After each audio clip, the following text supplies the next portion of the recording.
میں ہوں فرحان اسلم اور آج ایک بار پھر اس وقت ہم موجود ہیں directorate of farms university of agriculture Faisalabad کے فیلڈ میں، اور اس وقت میرے ساتھ موجود ہیں پروفیسر ڈاکٹر شہزاد بسرا صاحب، اور آپ پیچھے فیلڈ میں دیکھ سکتے ہیں کہ کنوا کی سوئنگ ہو رہی ہے۔ تو ہم اس ایک انٹروڈکشن لیتے ہیں کنوا کراپ کا۔ تو سب سے پہلے میں ڈاکٹر بسرا صاحب سے یہ کوشچن پوچھوں گا کہ آپ ہمیں کنوا کا ایک بریف سا انٹروڈکشن دیں کہ کون سی کراپ ہے یہ، اور اس کے پاکستان کے اندر اس کا کیا اسکوپ ہے۔ بسم اللہ الرحمن الرحیم۔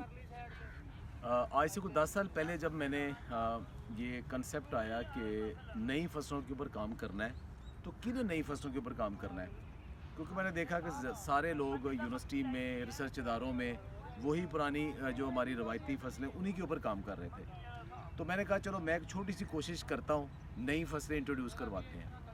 تو ان میں سے ایک لفظ ذہن میں آیا جو لٹریچر میں دیکھنے میں آیا کہ کہیں لکھا تھا فنکشنل فوڈ، کہیں لکھا تھا سپر فوڈ، اور کچھ لوگوں کی بڑی ڈیمانڈ تھی۔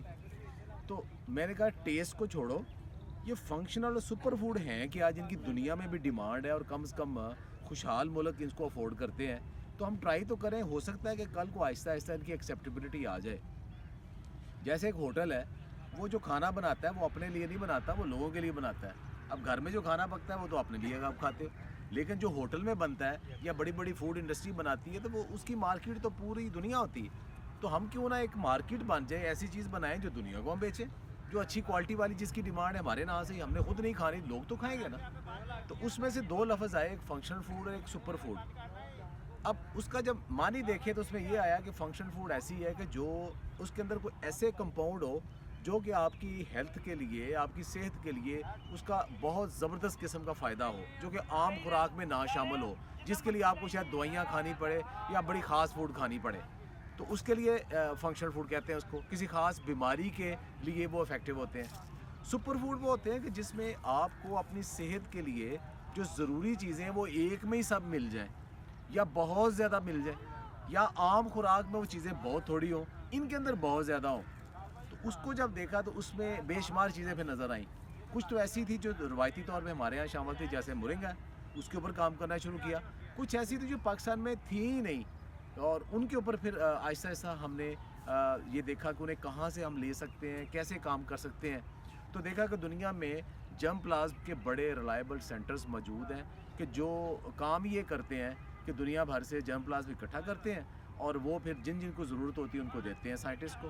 تو اس میں پھر ایک جو سب سے امپارٹنٹ چیز نظر آئی وہ کینوا تھی۔ تو یہ لیٹن امریکہ کی، ساؤتھ امریکہ کی ایکچولی یہ فوڈ ہے، تو وہاں کی نیٹو فوڈ تھی، جس کو آہستہ آہستہ لوگوں نے ریئلائز کرا۔ وہ صدیوں پرانی فوڈ تھی، لوگ کھاتے تھے وہاں پہ، لیکن آہستہ آہستہ پھر لوگوں کو اس کا یہ ریئلائز ہوا کہ یہ کیا فوڈ ہے۔ اس کی تھوڑی سی ہسٹری بتاتا چلوں کہ جیسے ہمارے ہاں گندم کھائی جاتی ہے، تو وہاں پیرو، بولیویا، ان علاقوں میں کنوا کھایا جاتا ہے۔ یہ خوراک پیرو بولیویا کی ہے۔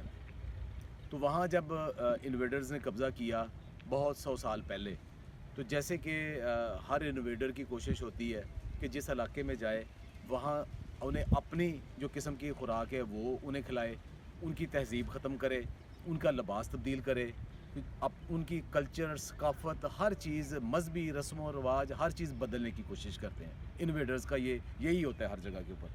تو انہوں نے بھی وہاں کوشش کی کہ انہوں چینج کریں، تو دیکھا کہ ان کے اندر تب تک تبدیلی نہیں آئے گی جب تک کنوا ختم نہ کرے۔ کنوا کو ان کا مذہبی درجہ حاصل تھا کہ ہر سال جب کنوا کی بجائی ہوتی تھی تو پہلی بجائی جو ان کا کنگ کرتا تھا، رولر کرتا تھا، اس کو دیوتا کا درجہ دیتے تھے وہ۔ تو وہ انہوں نے کہا اس کو ختم کر دو، یہ ہر جگہ ان کی ہر مذہبی رسم میں پہلے کنوا آتا ہے، ہر چیز میں کنوا آتا ہے، تو کنوا ہی ختم کر دو۔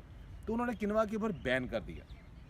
اب وہ چونکہ علاقے بہت دشوار گزار پہاڑی علاقے بھی موجود ہیں، تو وہاں جہاں تک تو ان کی فوجوں کی رسائی تھی انہوں نے کنوا ختم کر دیا، لیکن بہت اوپر پہاڑوں پہ جہاں فوج جا ہی نہیں سکتی تھی وہاں چھپ چھپا کے وہ کنوا لگاتے رہے۔ تو جب جو ہی اب یہ وہ آزاد ہوئے وہ علاقے، تو وہ دوبارہ ان کے ٹیسٹ بڈ ابھی بھی اس کے اوپر تھے، تو کنوا دوبارہ آ گیا، تو کنوا دوبارہ پاپولر ہو گیا۔ تو وہاں سے پھر ویسٹ نے کہا کہ یہ کیوں دوبارہ پاپولر ہوا ہے، تو ان کو پھر یہ آہستہ آہستہ جب جدید ریسرچ ہوئی تو اس میں پھر انہوں نے دیکھا کہ یہ 20ویں صدی کے آغاز میں ایکچولی یہ ہوا۔ پھر انہوں نے ریسرچ کر کے دیکھا کہ اس خوراک یہ تو سپر فوڈ ہے، اس کے اندر تو امیزنگ نیوٹریشنل اور میڈیسن ویلیو ہے، تو پھر اس کو آہستہ آہستہ اس کی ڈیمانڈ بڑھنا شروع ہو گئی. تو جو 2010 میں اس کی دنیا کی جو ڈیمانڈ تھی اس کے مقابلے میں اب جو ہے وہ کئی ہزار گنا زیادہ اس کی ڈیمانڈ بڑھ چکی ہے. اس کی پرائس بہت زیادہ بڑھ چکی ہے. اب اس وقت دنیا میں کچھ 100 ملک کنوا کو کاشت کرنے کی کوشش کر رہے ہیں, لیکن بہت سارے ملکوں میں کاشت نہیں ہو رہی. تو لکیلی اس کو میں نے بھی یہاں انٹروڈیوس کروایا, تو اس کی پروڈکشن ٹیکنالوجی بھی ہم نے بنیادی طور پہ بنا لی, سیڈ بھی لے آئے, اور اب الحمدللہ یہ بہت کامیاب ہے. شکریہ.